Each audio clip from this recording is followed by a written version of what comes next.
Welcome students. Today we discuss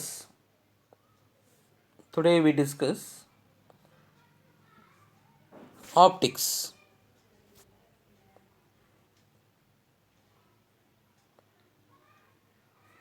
so நம்ம 10th ஸ்டாண்டர்டில் ஆப்டிக்ஸுங்கிற ஒரு ஹெட்டிங்கில் ஆல்ரெடி நம்ம ஸ்டடி பண்ணியிருப்போம். It's okay. ஸோ அதை பற்றியான ஒரு பேசிக் பிரிட்ஜ் கோர்சஸ் தான் இப்போ நம்ம ஸ்டடி பண்ண போகிறோம். ஆப்டிக்ஸ். ஸோ ஆப்டிக்ஸுங்கிறது is the study of light. It's the study of light. It's okay. So இப்போ லைட்டை பற்றி நம்ம ஏற்கனவே 10th ஸ்டாண்டர்டில் லோயர் கிளாஸில் படிச்சிருப்போம். ஸோ அதோடைய பேசிக் ப்ராப்பர்ட்டிஸை பற்றியும் ஸ்டடி பண்ணியிருப்போம். அப்போது இந்த லைட்டை பற்றி கிட்டத்தட்ட ஒரு 400 வருஷமாக 400 இயர்ஸாக ஒவ்வொரு சயின்டிஸ்ட்டும் அவங்களுக்கு கிடைச்ச எக்யூப்மெண்ட், அவங்களுடைய இமேஜினேஷன்ஸை டிபெண்ட் பண்ணி லைட்னா என்ன அப்படிங்கிறத நமக்கு வந்து ஒவ்வொரு காலகட்டத்திலையும் நமக்கு டிஃபைன் பண்ணிக்கிட்டே இருக்காங்க. ஃபஸ்ட்டு இதை டிஸ்கஸ் பண்ண சயின்டிஸ்ட், எக்ஸ்பெரிமெண்டலாக டிஸ்கஸ் பண்ண சயின்டிஸ்ட் யாருன்னு பார்த்தீங்கன்னா நியூட்டன். ஸோ நியூட்டன் தான் மெக்கானிக்ஸை பற்றி டீட்டெயில்டு ஸ்டடீஸ் பண்ணார். அவர் லைட்டை பற்றியும் டிஸ்கஸ் பண்ணியிருக்காரு. ஸோ அவர் செஞ்ச சில எக்ஸ்பெரிமெண்ட் மூலயமா நம்ம இதை அனலைஸ் பண்ணுறோம்.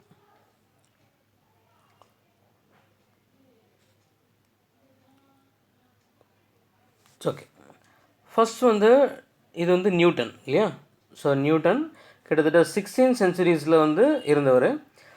டிஸ்பர்சன்ஸ் ஆஃப் லைட்டை பற்றி ஃபஸ்ட்டு எக்ஸ்பெரிமெண்டல் ரிசல்ட் கொடுத்தது வந்து நியூட்டன் தான். ஸோ அவர் என்ன ஆராய்ச்சி பண்ணுறாரு, என்ன எக்ஸ்பெரிமெண்ட் பண்ணார்? ஒரு ஒயிட் லைட்டை ஒரு ப்ரிசம் வழியாக பாஸ் பண்ணும்போது ஸ்ப்ளிட் இன்டு 7 கலர்ஸ் இல்லையா? ஸோ விப்ஜிஆர்னு சொல்லுவோம் இல்லையா, நம்ம கண்ணுக்கு தெரியக்கூடிய விப்ஜிஆர், வைலட் டு ரெட். சரி. ஸோ இந்த டைமில் தான் நியூட்டன் வந்து ஒயிட் லைட்டை பாஸ் பண்ணும்போது அந்த white light is split into 7 colours இல்லையா? Violet, indigo, blue, green, yellow, orange, red. So அப்போ என்ன சொன்னாங்கன்னா, இந்த ஒயிட் லைட்டு தான் 7 கலர்ஸாக ஸ்ப்ளிட் ஆகுதா, இல்லை ப்ரிசம் தான் நமக்கு அதை 7 கலர்ஸாக கொடுக்கான்னு சொல்லி நிறைய கொஸ்டின் ரைஸ் ஆச்சு. ஸோ அதுக்கான எக்ஸ்பெரிமெண்ட்டு தான் இது. அவர் அகெயின் என்ன பண்ணுறாரு, இன்னொரு இன்வெர்டட் ப்ரிசம் எடுத்து அங்கேருந்து வந்த அந்த டிஸ்பர்சன்ஸ் ஆஃப் லைட்டை அகெயின் ஒரு இன்வெர்டட் ப்ரிசம் வழியாக பாஸ் பண்ணி திருப்பியும் ஒயிட் லைட்டாக நமக்கு ஒரு ஸ்க்ரீனில் வந்து அவருடைய இமேஜை வந்து கொண்டு வராரு. ஸோ இது ஃபஸ்ட்டு நியூட்டனுடைய ஆராய்ச்சி. 400 வருஷத்துக்கு முன்னாடியே நியூட்டனும் லைட்டை பற்றி டிஸ்கஸ் பண்ணியிருக்காரு. ஸோ அதே மாதிரி அந்த டைமில் நம்ம லைட்டை எப்படி இமேஜினேட் பண்ணிகிட்டு இருந்தோம் அப்படின்னா, the light is a travel in a straight line. The light is travel in a straight line. இந்த ஃபஸ்ட் எக்ஸ்பெரிமெண்ட் பாருங்கள். ஒரு கேண்டில் இருக்குது, அந்த கேண்டில்லேருந்து some of the light rays pass ஆகுது. அந்த ஒரு பைப் மாதிரி இருக்கு இல்லையா? ஸோ அந்த பைப் வழியாக சம் லைட் ரேஸ் பாஸ் ஆகுது. இந்த பக்கம் ஒரு பையன் இருந்து பார்க்குற மாதிரி இருக்குது. அவனுக்கு வந்து அந்த வெளிச்சம் தெரியுது. பட் அதே இது இந்த செகண்ட் டயக்ராம் பாருங்கள். அதே ஒரு கேண்டில் இருக்குது, இங்கே வந்து ஒரு பெண்டிங் லைட் இருக்குது இல்லையா? பெண்டிங் ஷேப்டு பைப் இருக்குது. அப்போ இது வழியாக வரக்கூடிய லைட் வந்து டிரான்ஸ்பரண்ட் ஆகலை. அப்போ என்ன கன்சிடர் பண்ணுறாங்கன்னா, அந்த டைமில் light is a travel in a straight லைன்னு சொல்கிறாங்க. It's okay. ஸோ இதே மாதிரி நியூட்டனும் என்ன அவருடைய மெக்கானிக்ஸுடைய ஐடியாவை டீட்டெயில்டாக கொடுத்த நியூட்டன் வந்து லைட்டை பற்றியான ஒரு டீட்டெயில்டு ஸ்டடீஸ் அவரால் கொடுக்க முடியல. நிறைய லாஸ் வந்து அவர் சொல்லலை. அவர் என்ன இமேஜினேட் பண்ணிக்கிட்டாருன்னா, லைட் இஸ் எ பார்ட்டிக்கல்னு எடுத்துக்கிட்டார். Light is a particle. அது வந்து is look like a elastic ball. So அது வந்து எலாஸ்டிக் நேச்சர்ஸில் இருக்கும். They are tiny particles. அதை வந்து என்ன சொல்லுவாங்கன்னா கார்பஸ்குலஸ் அப்படின்னு சொல்லுவாங்க. கார்பஸ்குலர் அப்படின்னா நுண்துகள்னு அர்த்தம் தமிழில். ஸோ அப்போ பார்ட்டிக்கிள் நேச்சரில் லைட் இருக்குதுன்னு சொல்லி ஆராய்ச்சி ஆரம்பித்தவர் தான் நியூட்டன். ஓகே. ஸோ இப்போ இதே காலகட்டத்தில் நியூட்டனுக்கு கான்டெம்பரரியாக இருந்த ஒரு சயின்டிஸ்ட் யாருன்னு பார்த்தீங்கன்னா, இந்த டயக்ராமில் தெரியுது இல்லையா? இவர் வந்து ஹைகன். ஸோ ஃபேமஸ் சயின்டிஸ்ட் இவரும். ஸோ இவரும் லைட்டை பற்றியான ஒரு டீட்டெயில்டு ஸ்டடீஸை கொடுத்துருக்காரு. ஸோ இவர் என்ன சொல்கிறாருன்னா, நியூட்டனுக்கு அகெயின்ஸ்டாக லைட் வந்து வேவ் கேரக்டர்னு சொல்கிறார். ஸோ அந்த காலகட்டத்தில் நியூட்டன் தான் இஸ் எ கிரேட் சயின்டிஸ்ட். அவர் சொன்னதை எல்லாருமே வந்து அக்செப்ட் பண்ணுவாங்க. அவர் ஒரு ஜீனியஸ். அப்போது ஹைகன் சொன்ன கான்செப்டை யாருமே வந்து எடுத்துக்கல. லைட் வந்து கண்டிப்பாக வேவ் நேச்சராக இருக்காது, பார்ட்டிக்கல் நேச்சராக தான் இருக்கும்னு சொன்ன சமயத்தில் தான் ஃபெர்னலுங்கிற சயின்டிஸ்ட் வந்து ஒரு சில எக்ஸ்பெரிமெண்ட் மூலிமா இந்த டிஃப்ராக்ஷன்ஸ் ஆஃப் லைட்டுக்கு வந்து வேவ் கேரக்டர்ஸ் இருக்குதுன்னு சொல்லி அனலைஸ் பண்ணுறாங்க. ஸோ அப்போ டிஃப்ராக்ஷன்ஸ்னால் என்ன அப்படின்னா எப்படி சிம்பிளாக புரிஞ்சுக்கிறது? நெக்ஸ்ட் டயக்ராம் பார்ப்போம், அதுலேருந்து உங்களுக்கு ஈஸியாக புரியும். இது டிஃப்ராக்ஷனுக்கான பேட்டர்ன். ஸோ எப்படி இமேஜினேட் பண்ணுறோன்னா, இந்த மாதிரி ஒரு ஸ்மால் ஹோல் இருக்குது, இங்கேருந்து சம் லைட் ரேஸ் இப்படி பாஸ் ஆகுதுன்னு வச்சுக்கலாம். இந்த லைட் ரேஸ் எப்படி போகணுன்னா இப்படி ஸ்ட்ரைட்டாக தான் போகணும் இல்லையா? பட் இங்கே நம்ம ஒரு ஸ்க்ரீனை வச்சு வியூ பண்ணால் இந்த லைட் ரேஸ் இந்த மாதிரி டிஃப்ராக்ஷன் நடக்கு. ஸோ இந்த மாதிரி ஷேடோஸ் வந்து நமக்கு டிஃப்ராக்ஷன்ஸாக அங்கே கிடைக்கும். அதான் அங்கே காமிச்சிருக்காங்க. இது வந்து ஒரு வேவ்ஸ் வருது. இந்த இடத்துல வந்து நம்ம ஒரு ஸ்மால் ஓப்பன் இருக்குது. ஸோ அந்த ஓப்பன் வழியாக இந்த வேவ்ஸ் பாஸ் ஆகும்போது அங்கே என்ன க்ரியேட் ஆகுதுன்னா இந்த மாதிரி டிஃப்ராக்ஷன்ஸ் பேட்டர்ன்ஸ் வந்து க்ரியேட் ஆகுது. இது நார்மலாக வந்து இது வந்து ஒரு ரிப்பல் டேங்க் தான். ஸோ இது ஒரு ஃபிஷ் டேங்க்னு சொல்லுவாங்க, இல்லை ரிப்பல் டேங்க்னு சொல்லுவாங்க. இந்த மாதிரி லைட்டுக்கு வேவ் கேரக்டர்ஸும் இருக்குது அப்படின்னு அனலைஸ் பண்ணாங்க. இதை எக்ஸ்பெரிமெண்டலாக ப்ரூவ் பண்ண சயின்டிஸ்ட் யாருன்னா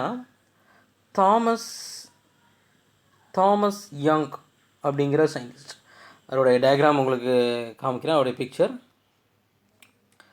ஸோ இந்த படத்தில் ரைட் ஹேண்ட் சைடில் இருக்கார் இல்லையா, இவர் தான் வந்து தாமஸ் யங். இவரும் வந்து ஒரு world famous scientist and engineer also.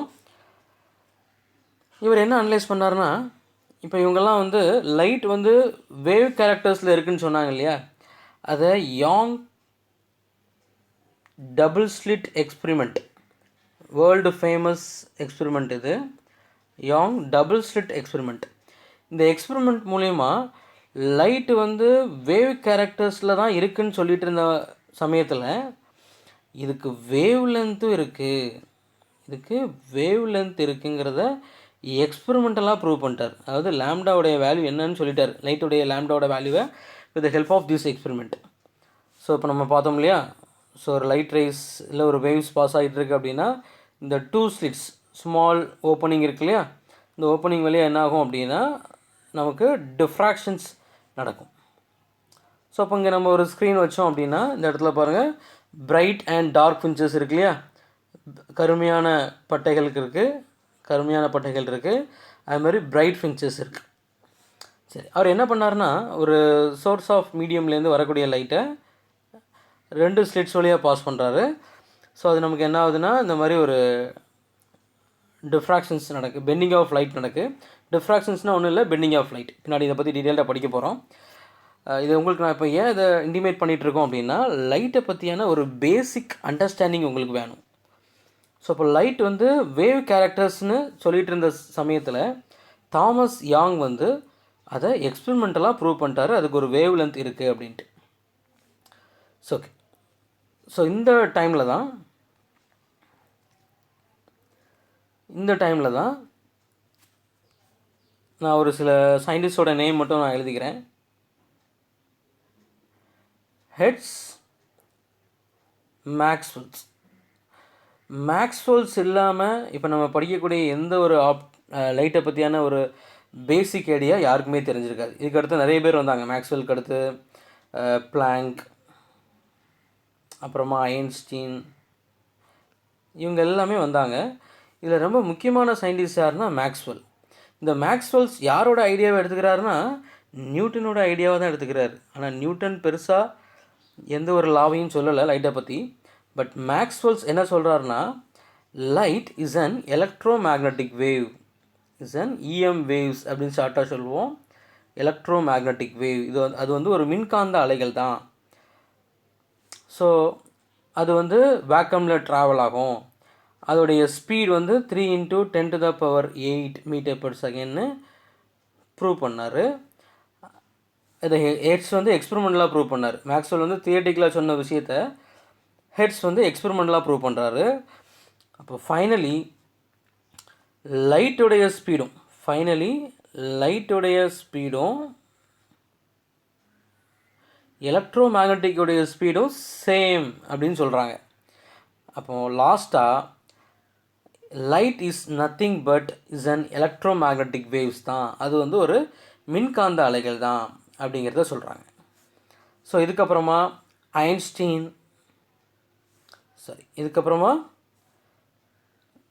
Einstein blank அவங்கெல்லாம் வந்து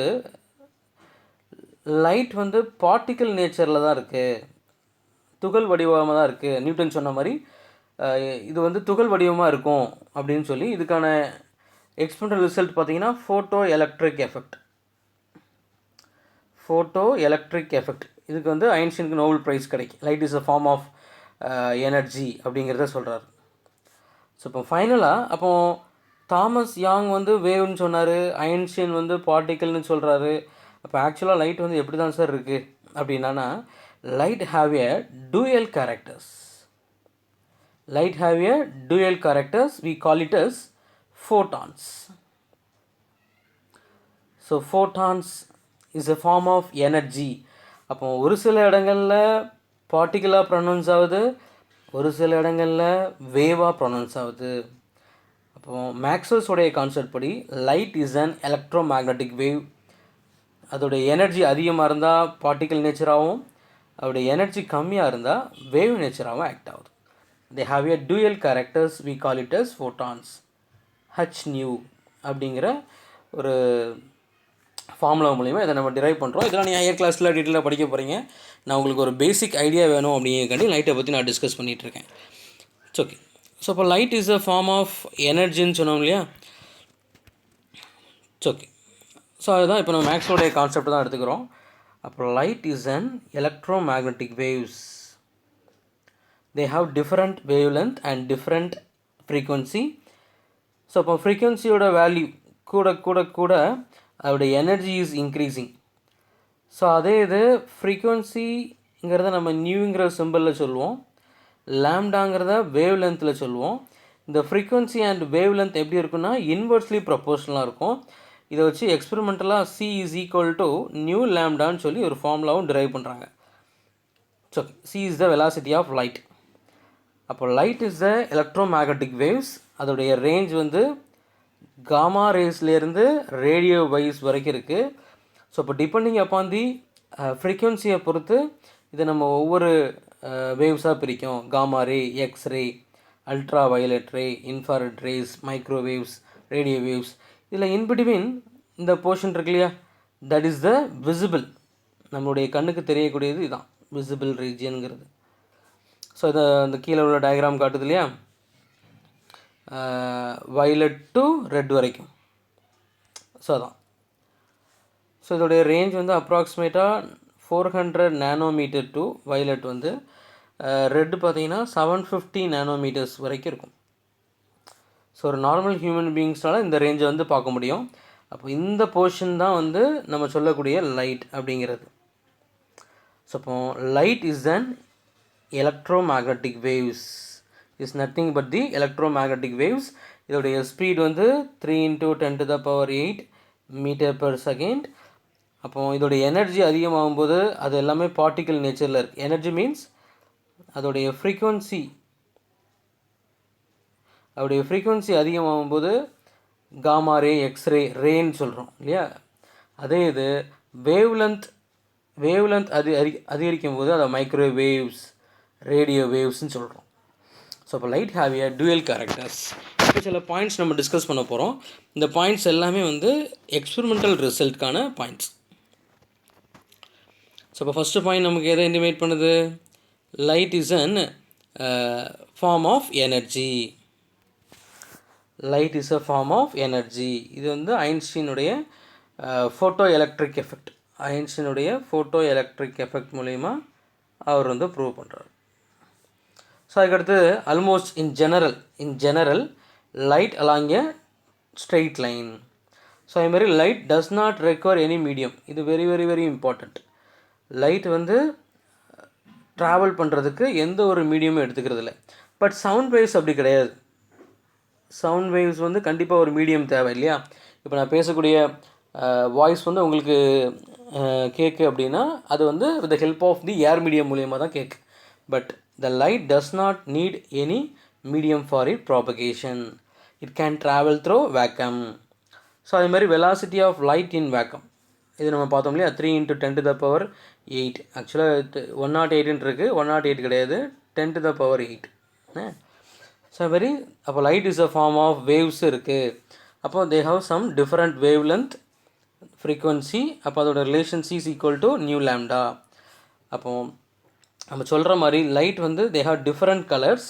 டிஃப்ரெண்ட் கலர்ஸ்க்கான காரணம் என்னென்னா they have different wavelength and different frequency.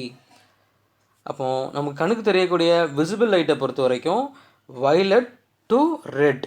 So விப்ஜிஆர்னு சொல்லுவோம் இல்லையா? Violet to red, VIBGYOR. Okay, இதில் வயலட் வந்து lowest wave length, red colour வந்து ஹையஸ்ட் வேவ் லென்த். ஸோ இதெல்லாம் ஒரு லைட்டை பற்றியான ஒரு பேசிக் ஐடியா. ஸோ இந்த ஐடியாவோட நம்ம அடுத்து சில பேசிக் டேர்ம்ஸை பற்றி டீட்டெயில்டாக ஸ்டடி பண்ண போகிறோம். Thank you students. Hope you understand the video. உங்களுக்கு ஏதாவது டவுட் இருந்தால் கம்யூனிகேட் பண்ணுங்கள். தேங்க்யூ.